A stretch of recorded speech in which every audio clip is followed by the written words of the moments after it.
Бюджет Коми на этот год стал профицитным. Сегодня на заседании Государственного совета были внесены поправки в главный финансовый документ республики. Выросли и доходная, и расходная часть. Наибольшие суммы дополнительных ассигнований направят на поддержку муниципалитетов и в здравоохранение.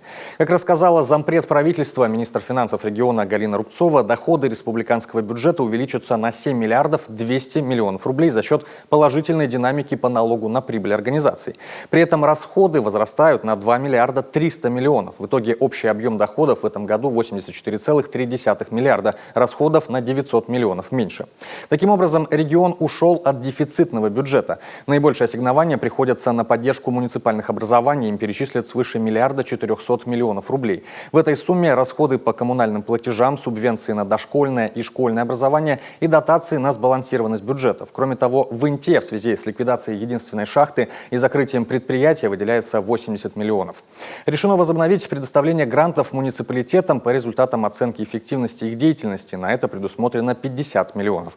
В здравоохранение направят свыше миллиарда рублей, из них 548 миллионов на погашение кредиторской задолженности организаций, 101 миллион на льготное лекарственное обеспечение, 70 на паллиативную помощь и еще 53 на санавиацию.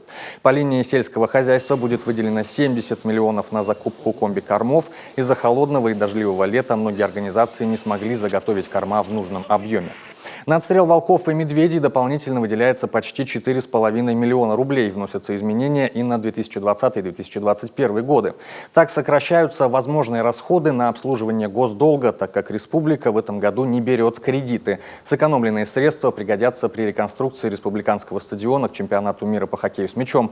Эту статью расходов решено увеличить в будущем году на 1 800 000 000, в 2021 на 136 миллионов рублей.